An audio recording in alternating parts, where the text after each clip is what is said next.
Hello everyone, and thank you for joining me here today for another Halo the Master Chief Collection development update. In today's video, we're going to be taking a look at glitches that are going to be fixed in the next content update, and we're also going to be taking a look at the new challenge system that is soon to be flighted with the next Halo 2 Anniversary and Halo 2 Classic PC flighting.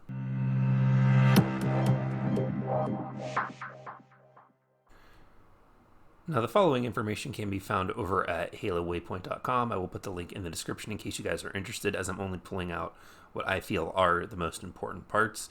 Now, that being said, let's go ahead and take a look at some of the information.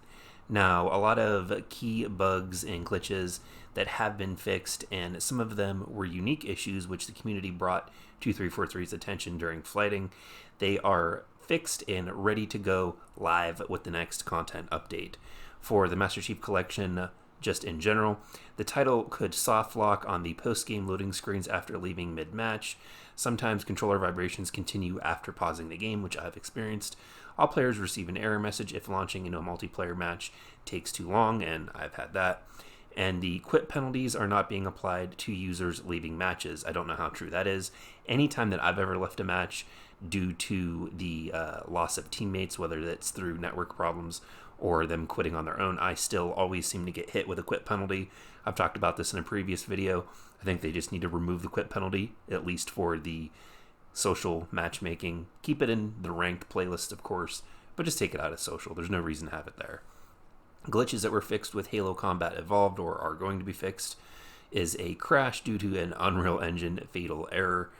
Achievements for mission completions part-time scores were not unlocking for some users. Timers have been added to multiplayer matches.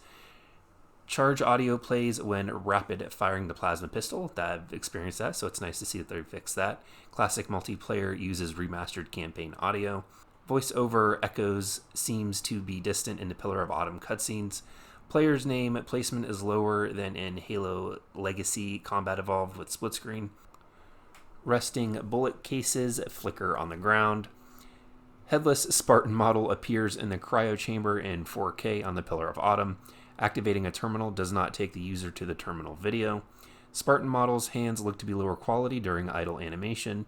Lower resolution textures on players, weapons, and vehicles in remastered graphics, which that is a thing. The reason why the lower resolution textures appear is because that was something that was a problem with the Gearbox port of Halo Combat Evolved. And since that is the port that we have in the MCC, when you are using the classic graphics, that's just kind of standard. So I'm not exactly sure what they're talking about unless they've decided to change the resolution textures. Swap weapons occurs quicker compared to Legacy when using the VFR frame rate option. Customization preview model proportions don't match the in-game models. Loading screens inaccurately shows plasma pistol icon when weapon is set to normal. Default options were swapped for some classic and non-classic game variants. Some textures and decals disappeared when swapping between remastered and classic. The lowered crosshair position settings were lower than in Halo Reach options. Weapon audio was missing during some of the entire missions after watching the Jenkins cutscene. Music and sound effects volume is slightly louder than in Halo Combat Evolved. That is something that I've noticed. It is louder, especially in cutscenes and even when characters are talking, so hopefully that's something that they've been able to change. Ability to set primary and secondary weapons in custom games. Addition to display the time elapsed in Halo Combat Evolved. Adjusted the enemy name, colors, textures, and placement consistency across all titles. Fixed title safe areas in split screen. Assault on the control room Sergeant Stacker voice was incorrect. Quickly switching weapons during reload didn't interrupt the sound effects. And performance drops throughout the mission, the Silent Cartographer. Now, of course, this is for Xbox. With Halo 2 and Halo 2 Anniversary, nebula lighting was excessively dark and impairs gameplay on these Forge maps. Halo 2 Anniversary's FPS performance falls below 40 when multiple explosions appear on screen. That is something that I have experienced. Subtitles were delayed and out of sync with remastered cinematics. In Forge, team colors display incorrectly and all UI menus. Game over was displayed in Forge when selecting Start New Round. Infected did not appear to have a shield bar when shields were set to normal in custom games, Warthog Horn and other vehicles incorrectly shoot Scarab rounds when the Scarab skull was enabled. That is something that I haven't experienced, but something that actually sounds kind of cool.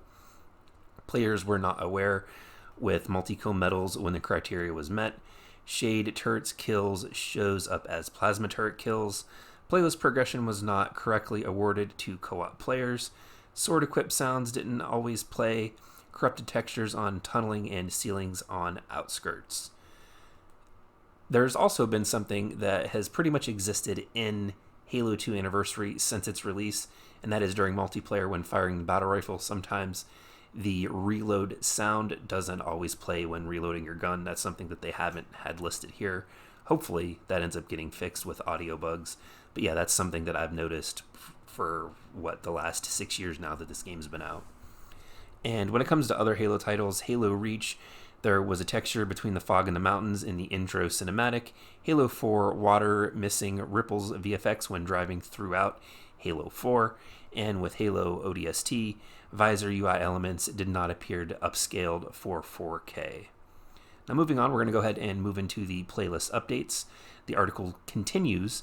Beyond making changes and improvements, the team also focused on regularly ongoing playlist updates. One new place we are working to improve visibility on the changes that we plan to make. Today we are sharing a look into the planned playlist updates for the month of April. An important note, playlist updates are shared across both PC and Xbox. To stay up to date with the full list, check out the pinned threads here on Halo Waypoint for Xbox and PC. Now, April's playlist update schedule is, of course, on April 1st. You have Mayhem 8v8 playlist for Halo Combat Evolved. On April 8th, Griffball returns with 4v4 playlist for Halo 2 Anniversary, Halo 3, Halo 4, and Halo Reach. And then for the rest of the month is all TBD, which is to be determined. Now, when it comes to the TBTs on the second half of April, they're actively listening and are going to react to feedback that we have. If there's a playlist change that we would like to see as an entirely new one or the return of an old favorite, please make sure to go to the game forums for Xbox and PC. New pinned feedback threads will be available for April soon, so leave your comments there. This isn't my original thought, but it was something that I've heard other Halo YouTubers say, is I would love to see a playlist that was all Blood Gulch and the remakes all the time throughout over the course of the different Halo titles. So Halo 1, Halo 2, Halo 3, and I think maybe Halo 4 has a Blood Gulch remake. Have a Blood Gulch 24/7 playlist, much like Call of Duty has the playlist that is just one map. The article then moves on to the challenge system that is going to be coming to the MCC, something that I've been looking forward to. With that being said, the information reads as follows. Across Halo games, we've had challenges and are looking for ways to grow them within the MCC. In the past, we've had this concept of daily and weekly challenges in a fixed pool and had different objectives to them. We were looking at that end and we asked ourselves two questions. Does this model fit into how people are playing the game today? And what sort of thing can we do to expand on that? From that, they came to a couple of different conclusions. One is that they liked what the possibilities within the philosophical framework that they have. They could do events right now, and that is something that will be continuing. We've also wanted to provide more opportunities and accessibility to folks who may not be able to play as regularly and miss out on them. Our goal was for challenges to be more flexible and to have a higher, larger window of time for completion. Also offering a variety of rewards that all feed into the existing MCC progression system. To that end, one of the core components of challenges for MCC was to ensure that they are quite configurable. They have a lot of freedom and that they can adjust and track for any challenge objectives, thus allowing great flexibility to provide objectives that touch across a lot of different playstyles, skill levels, modes, and activities within the game. Now, the following image does show a mock-up of what the challenge system looks like. It does say on Halo Waypoint that this is a work in progress. Challenge names, details, rewards may not reflect the final design. I would like to see them add a daily challenge area here, not just weekly and seasonal. And hopefully they have the rewards set up appropriately to what the challenges are. I assume at some point under the seasonal they're going to have legendary campaigns that are put under this, probably with all skulls on and those types of challenges. And those, while being the hardest to complete, should obviously give you the best rewards, which would definitely be more than one seasonal currency and just a nameplate. I feel that you're going to have to give players a better incentive to complete specific challenges. Otherwise, they're just going to be left unchecked, undone, and the seasonal system really doesn't have the fix that people are looking for. The thing that I'm looking forward to the most with having the weekly challenges and hopefully daily challenges once that's implemented is being able to circumvent the multiplayer and how long it takes once you reach the higher rungs of the unlock cosmetic system that they're going to be rewarding you with the seasonal points. Now, this also does bring up the fact that you still can't choose what you unlock. You're still in a linear left to right system of unlocking things. I know they are looking to make it so that you can unlock whatever item you want on the page that you're on and not being able to scroll through different sections and pick from that. But hopefully that is something that they can also take a look at and implement as well. The article moves on to say that one of the big challenges for the challenge system is that they needed a system to drive progression across all of the MCC. As was mentioned, Halo Reach and Halo 4 had their own challenges and were designed differently using systems based on incidents in the MCC. They have to account for the different Halo engines across the collection and need a more complex system to support this. The Universal System tracks objectives across games and supports game-agnostic objectives. For example, killing grunts in Halo Combat Evolved is treated the same as Halo 3. Existing data structures that were already tracked within the MCC have been leveraged to allow a higher degree of configuration, ultimately providing more unique challenges for players, ranging from short to long-term goals. They can span many different areas of the experience. For example, some of the challenges you might end up running into is kill X amount of units, play X amount of matches in this specific game type in this playlist, save user-generated content, or play any time within the month of April. Historically, they've been done manually, but changes allowed us to systematically drive all kinds of objectives and awards. These additions are a more robust system and helps to address feedback of wanting more places to earn XP just beyond matchmaking. Now moving on to the last and final bit of news. They are still working through Ring 1 and Ring 2 when it comes to the Halo PC development flighting in order to get Ring 3 out to the public. They're working to resolve issues ahead of the flights, and they'll keep hammering away at the various Ring 3 blocking bugs.